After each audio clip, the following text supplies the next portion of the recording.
अस्सलामु अलैकुम वरहमतुल्लाहि वबरकातुहू। नाज़रीन कराम, इस बयान को अगर आप सुन लेंगे तो आपको बहुत सारी बातें आपको सीखने को मिलेगी। सैयद अब्दुल कादिर साहब ने बहुत ही शानदार तरीके से बयान दिए हैं कि आखिर इंसान जो बीमार पड़ जाते हैं किस वजह से पड़ते हैं और बीमारी आने से क्या होता है। तो नाज़रीन, मैं चाहता हूँ कि पूरी वीडियो को आप आखिर तक देख करके जाएँ और अपने तक ना रखें, अपने दोस्तों में ज़रूर शेयर करें। तो आइए पर इस पूरी वीडियो को आप देखें कि सैयद अब्दुल कादिर साहब क्या बयान करते हैं। तो आकाए करीम सल्लल्लाहु अलैहि वसल्लम ने फरमाया, लोगों के सामने अल्लाह ताला के बारे में शिकवा शिकायत मत किया करो, तुम सबसे ज्यादा इज्जतदार बन जाओगे। अल्लाह की शिकायत नहीं करना किसी से। अब यहां थोड़ा सा मैं इस पर गुफ्तगू करूंगा। अल्लाह की शिकायत का मतलब क्या चल रहा है? अरे मौलाना बहुत मंदी है, बहुत परेशान है, बहुत बीमार है। चल, लोग तो ये बहुत पता नहीं कितना याद कर लिया है कि बहुत बीमार है। कितने भी बीमार हो जाओ, कोई उसको मत कहा करो कि बहुत बीमार है, इसलिए कि 24 घंटे में घड़ी ऐसी आती है जो मकबूलियत की घड़ी होती है। बुखार होता है, आप बोलते बहुत बीमार है, अगर वो कबूल हो गया ना तो फिर वो बहुत बीमार हो ही जाएगा। अल्लाह की शिकायत मत करो। अगर बीमार हो तो दो लोगों के सिवा किसी को बीमारी नहीं बताना। बीमारी या तो तबीब को बताओ कि उससे दवा लो, या तो हबीब को बताओ कि उससे दुआ लो।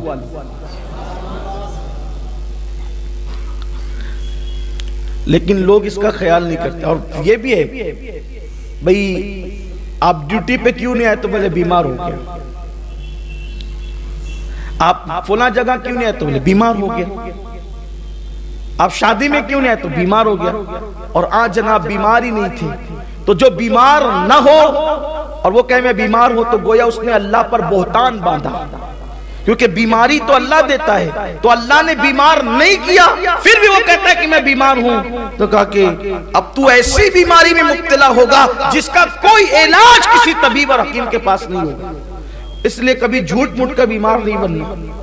अगर औरतों तक भी बात पहुंची तो उनसे भी कहता हूं कि झूठ मूठ के बीमार नहीं बनना। ठीक है, नहीं आए। मखलूक को राजी करने के लिए खालिक को नाराज लोग क्यों करते हैं? कभी नहीं कहना कि बहुत बीमार। अब बीमार थे, चले ठीक है। बल्कि हमारे बुजुर्गों ने तो क्या अपने आप को बचाया है शिकवे शिकायत से।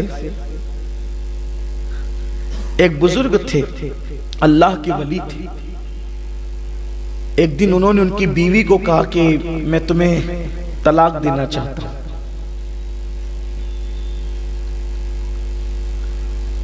उनकी बीवी ने पूछा कि क्यों आप तलाक देना चाहते हैं मुझे? क्या मुझसे ऐसी गलती हो गई? तो उस बुजुर्ग ने, अल्लाह के वली ने फरमाया कि जब से तुम्हारा निकाह मेरे साथ हुआ और मेरा निकाह तुम्हारे साथ हुआ, हमारी एक दूसरे के साथ शादी हुई है, उस दिन से लेके आज तक तुम कभी बीमार नहीं पड़ी हो, इसलिए मैं तुम्हें तलाक देना चाहता हूं। क्योंकि अल्लाह बीमारी तो उसी को देता है ना जिसको वो महबूब रखता है। इसका मतलब अल्लाह तुमसे नाराज है, और जिससे अल्लाह नाराज हो मैं उसको अपने घर में नहीं रख सकता। ये सोचती, हालांकि आज सोच बदल गई। जो बीवी ज्यादा बीमार पड़ती है उससे लोग चाहते हैं कि जान छूटे। बल्कि कुछ ऐसे भी बदबख्त हैं कि जब तक बीवी अच्छी होगी उससे काम कराते रहेंगे, बीमार पड़ जाएंगे, तेरे मैके चले जा, जरा वहां से इलाज करा के। कुछ लोग आकर मुझसे भी मशवरा लेते हैं कि शादी थी तो अच्छी थी, अब वो शादी के बाद उसको सफेद दाग हो गया, तो मैं क्या करूं? मैं कहता हूं कि अगर तुझे होता तो तू क्या करता? बीमारी किसी को भी हो सकती, तुझे होता तो क्या करता? उसकी किडनी फेल हो गई, अभी तो 6 महीने भी नहीं हुए शादी को। उन्होंने हमसे छुपाया था, ठीक है छुपाया था, उन्होंने कसूर किया, तब शादी के बंधन में बंध गए। अगर तुम्हें यह मर्ज होता तो तुम क्या कर लेते?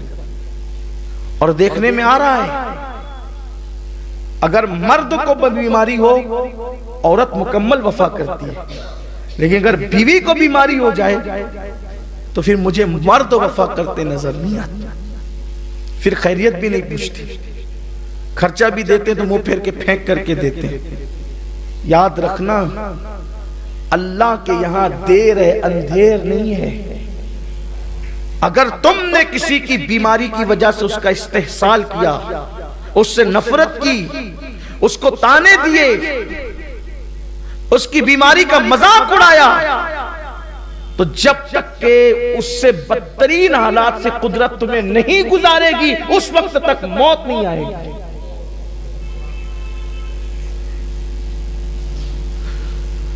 बीमारी पे लोग तलाक देने की बात करते हैं और वहां बीमार नहीं है, वो अल्लाह की वली कहते तुम बीमार नहीं पड़ती, इसलिए हो सकता है कि तुम मनहूस हो, नहुसत हो कि बीमारी तुम नहीं। कुछ लोग भी कहते हैं ना, बड़े होशियार, माशाल्लाह हम तो बहुत मस्त है, मजे में, हमें बीमारी नहीं पड़ते।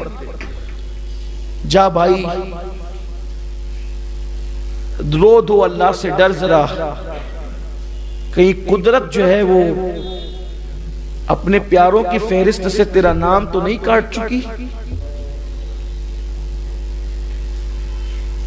सेहत अच्छी चीज है, लेकिन कुछ ना कुछ तकलीफ होनी चाहिए। बल्कि रिवायतों में आया है कि 40 दिन के अंदर तीनों में से कोई एक तकलीफ आना चाहिए, या तो किल्लत, या तो इल्लत, या तो जिल्लत। तीनों में से कोई एक चीज 40 दिन के अंदर और अगर नहीं आई तो डरो कहीं ईमान तो नहीं चला गया।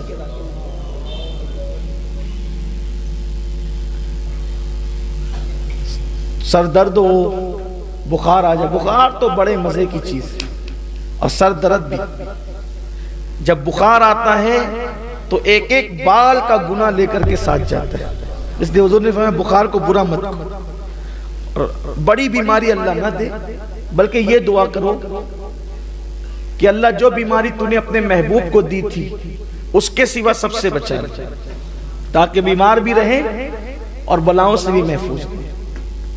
बुखार हुजूर को आया है, सर दर्द हुजूर को आया है, यही दो चीजों का तस्करा मेरी अपनी नाकिस मालूमात में है।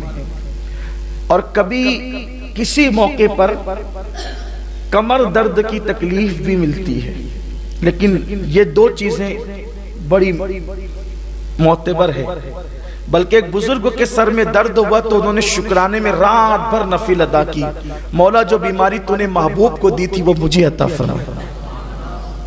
तो 40 दिन में तीनों में से कोई एक चीज आए, क्या? किल्लत, यानी कुछ पैसों की कमी महसूस हो, कुछ तंगदस्ती महसूस हो, चीजों की कमी महसूस है, यार ये होता तो थोड़ा सा अच्छा होता, इसको कहते हैं किल्लत। कुछ चीज कलील पड़ जाए, किल्लत। इल्लत यानी बीमारी हो, अलील हो 40 दिन के अंदर, या फिर जिल्लत, कोई दुश्मन आपको जलील करे, आपके खिलाफ बकवास करे, बातें करे और आपकी इज्जत पर हमला करे, तो उससे भी जो दिल पे चोट लगती है ना, वो अल्लाह के करीब। कशफुल महजूब में दाता साहब ने लिखा है, अल्लाह जिसको अपना वली बनाना चाहता है उस पर एक फिरौन मुखालिफ मुसल्लत कर देता है, वो सताता रहता है और ये सब्र करता रहता है, उसके सताने के सब्र के एवज में अल्लाह इसको वली बना देता है। तो अगर ज्यादा दुश्मन भी हो जाए तो टेंशन नहीं लिया करो, एक फिरौन पर विलायत मिलती है। अगर 25-50 फिरौन मुसल्लत हो जाएं और फिर वो फेसबुक की आप आए, अगर आप पर मुसल्लत हो जाए, अगर यूट्यूब पर, और फिर लोग आपके खिलाफ बोले तो आपको यार की मर्जी है, फिर यार की मर्जी है। हाँ, अपनी क्या औकात है। तो अगर आपके खिलाफ कोई ऐसा हो तो आप कभी परेशान नहीं होना, बल्कि बुजुर्गान दिन तो हंसते थे। एक जगह ऐसे ही हुआ ना कि एक दीवाना जा रहा था, किसी ने दूध गरम गरम, बारिश हुई थी, जब बारिश हो जाए ना तो दो चीजें बड़ी अच्छी लगती, या तो गरम दूध या तो गरम चाय। बारिश जब हो जाए फिर मजे आते हैं उसमें, या फिर जो भी गरम चीज मिलती है वो अच्छी लगती है। गरम गरम दूध पिलाया, मजे से दूध पिया, और दीवानगी के साथ आगे बढ़े तो गड्ढा था, दो यार बैठे हुए थे, अपनी धुन में जा रहे थे अपनी मस्ती में। तो कीचड़ में पैर पड़ा तो चपाक की आवाज आई और कीचड़ उड़ा। तो जो दो यार आपस में बैठे हुए थे, एक के कपड़ों पे चला गया, दूसरा उठ कर क्या तमाचा लगाया। उन्होंने आसमान की तरफ देखा, तेरी भी शान है, कहीं दूध पिलाता है, कहीं तमाचे खिलवाता है, कहीं दूध पिलवाता है, कहीं तमाचे, उसकी शान है। और मैं तो कहता हूं अपने मामलात अल्लाह को सौंप दो, फायदे ही फायदे, फायदे ही फायदे। लेकिन जैसे ही वो गए और फिर वो उसको खून की उल्टी होने लगी, और आप सारा वाकया जानते हैं, खून की उल्टी होने लगी। बहुत इलाज किया, जब इलाज नहीं हुआ तो बाज किसी अल्लाह के बरगुज़ीदा बंदे ने कहा, ये तबीब का मामला नहीं है, किसी अल्लाह वाले को छेड़ा है। पता चला कि अल्लाह वालों को छेड़ने का अंजाम अच्छा है। और एक खास बात यह, अल्लाह वालों को कोई छेड़े तो अल्लाह वाले बदला नहीं लेते, ये भी बात। अल्लाह वालों की पहचान है कि उनके अंदर इंतकाम का जज्बा नहीं होता, वो लड़ाई झगड़े वाले लोग नहीं होते। इसलिए कि जब वो अल्लाह के हो जाते, यार के हो जाते, वो तो मार खाने में भी शुक्र करते, तेरा शुक्र है, तू ना चाहता तो कोई क्या मारता। ये है उनका हाल, यानी कि वो रजा बर कज़ा, अल्लाह के हर अम्र पर वो राजी है। उसने कुछ नहीं कहा, उस अल्लाह वाले ने कुछ नहीं कहा, कुछ नहीं कहा। बल्कि मौलाए कायनात को जब शहीद किया गया तो आपके जुमले क्या थे? शहीद करने वाले को जानते थे, लेकिन आज जुमला ये था शहादत के, जुमला ये था शहादत के। आज भी शहादत गाह पे वो जुमला लिखा हुआ है, फुज़्तु बिरब्बिल काबा, रब्बे काबा की कसम में कामयाब हो गया। रब्बे काबा की, इमाम हुसैन का जुमला भी जब आप जमीन पर आए ना घोड़े से, एक फुज़्तु बिरब्बिल काबा में रब्बे काबा की कसम कामयाब हो गया। मारने वालों के लिए कोई बद्दुआ कुछ नहीं, इसलिए कि ये तो सबब बने ना शहादत का इंतकाम तो कुदरत लेगी, हम तो कामयाब चले। इसलिए कोई गाली दे, कोई झगड़ा करे, कोई जलील करे, कोई मुखालिफत करे तो हम कामयाब हो गए, इसलिए कि वो अपनी आखिरत खराब करके हमारी आखिरत बना गया। बहुत बेसब्रे ना हुआ करो, लेकिन इसके लिए बहुत ज़र्फ चाहिए, बहुत आसान नहीं है ये मंजिल। नीम चढ़ा करेला चबाना आसान है, लेकिन जो जलील कर रहा हो उसके लिए दुआ करना आसान फेल नहीं, बहुत कठिन है ये मंजिल। बल्कि हज़रत अमीर खुसरो का मिसरा बार बार यार, बहुत कठिन है डगरपन घटकी, आसान नहीं। और जो इस मंजिल पर फाइज हो गया फिर वो अल्लाह वाला बन गया। तो जब उसको खून की उल्टियां होने लगी और जब इलाज में कहा ये तबीब का काम नहीं, किसी अल्लाह वाले को छेड़ा है, जब कहा कि यार यहाँ वो उसको मारा था ना, तो उसने आसमान की तरफ रुक करके कुछ कहा था, उसी ने बद्दुआ दी थी, चलो पकड़ो उसको। ढूंढते हुए तो वो दीवाना चल रहा था, कभी माफ कर दो, आपने आसमान की तरफ दुआ देखकर कुछ बद्दुआ कहा, मैंने कोई बद्दुआ नहीं की, मैंने तो अपने यार से शिकायत नहीं की थी ना यार की। देखो कोई और होता तो क्या मार खिलवा दिया मौला, अस्तगफिरुल्लाह। कुछ लोग यहाँ मैयत होती तो माज़अल्लाह, अल्लाह को हमारे ही घर मिला था, कुफ्र है। कुछ लोग तो मैयत में रोते रोते अल्लाह को गालियां देते हैं। कुछ लोग बड़े बुड्ढों को देख करके मैयत में कहते हैं ये कैसे, अल्लाह इसको भूल गया, अल्लाह मियां इसको भूल गया, इसको जवान को उठा लिया। तो बात तो बस क्या लोग हैं। अरे उसकी जान गई तो गई, तेरा ईमान भी गया। अल्लाह को गालियां मत दो, अल्लाह की शिकायत मत करो, राजी रहो। ये यकीन कर लो अल्लाह के हर फेल में हिकमत है। गौस्पा को किसी ने कहा कि आपका जहाज डूब गया जो तिजारत लेकर आ रहा था, कहा अल्हम्दुलिल्लाह। थोड़ी देर के बाद आका नहीं सरकार वो किसी और का था, अपना तो बहुत माल ले गया, कहा अल्हम्दुलिल्लाह। लोगों ने कहा कि डूबा भी तो अल्हम्दुलिल्लाह, तीरा भी तो, कहा अपना है क्या, सब तो यार का, हम भी यार के हैं। दिया तो अल्हम्दुलिल्लाह, लिया तो अल्हम्दुलिल्लाह। और जो इस मंजिल पर फाइज हो जाते हैं, फिर मेरे आका अलैहिस्सलाम ने अल्लाह की शिकायत मत कर, कभी अल्लाह की शिकायत नहीं करना, इज्जत वाला बनेगा और अल्लाह के नजदीक इज्जत वाला बनेगा। तो उस बुजुर्ग ने यही कहा था कि अल्लाह तेरी शान भी है और बड़ी निराली शान है, कहीं गाली खिलवाता, कहीं दूध पिलवाता, तेरी शान है। हमें क्या है, तू जिसमें राजी है उसमें। मैंने कहा कोई बद्दुआ नहीं की, मैंने तो बस ये बात कही। वो कहा कि अब आप माफ कर देना, आपकी वजह से हुआ। कहा कि मेरी वजह से नहीं हुआ, ये तो दो यारों का झगड़ा है। किसका झगड़ा है? दो यारों का, दो मोहब्बत करने वालों का झगड़ा है। देख मेरी पैर से कीचड़ उड़ा, तेरे यार पर पड़ा और तू गुस्से में आया तो तूने मुझे मार दिया। तो तेरे यार पर कीचड़ उड़ा तो तेरा यार गुस्से में नहीं आया, गुस्से में कौन आया? तू, क्योंकि तू इससे मोहब्बत करता है। तो तूने मुझे मारा, अब तूने मुझे मारा तो मेरा यार जलाल में आ गया और मेरे यार ने सजा दी। अब मुझसे माफी मत मांग, मेरे यार से माफी मांग। ये है अल्लाह की शिकायत नहीं करना। तो बात में अर्ज कर रहा था कि वो अल्लाह के वली की, उन्होंने उनकी बीवी से कहा कि तुझे तलाक दे। कोई औरत बीमार पड़े, बहुत ये पंचायतों में ये मसला बहुत है। हालांकि मैं पंचायत में जाता वाता नहीं, लेकिन सारे पंचायती लोग चूंकि आते हैं मुझसे मिलने के लिए तो मुझे पता है, वो मशवरा भी करते हैं, जो मैं मशवरा भी देता हूं। सास कहती कि ये जब से ये बीमारी रहती है तुझे। अरे अच्छा है अल्लाह की बंदी, वो अल्लाह के नजदीक मकबूल है वो जो बीमार रहती है। यहां तो जो खर्च कर रहे हो तो इसके जरिए से तुम्हें कहीं और मिल जाएगा। ऐसा ना करो। तो उस वली ने कहा कि तलाक दे देंगे क्योंकि तुम बीमार नहीं पड़ती। उसने कहा अच्छा ठीक। उस औरत ने कहा, वली की औरत भी बड़ी अजीम थी ना, अच्छों को अच्छा ही मिलते हैं, अच्छों को अच्छे मिलते हैं। अच्छा बीमार नहीं पड़ती इसलिए तलाक दे रहा हूं क्योंकि मैं मनहूस हूं। बात तो आपकी सही है कि जिसको बीमारी ना हो, जिसको बीमारी ना हो तो फिर उसको अपना एहतिसाब करना चाहिए। लेकिन जरा आए अपने मखसूस कमरे में ले गई और अपना कपड़ा हटाया अपनी पीठ पर से, तो वहां नासूर था और उसमें कीड़े चल रहे थे। तो ये देखो बरसों से ये जख्म उठाई ना। अरे तुमने बताया तक नहीं।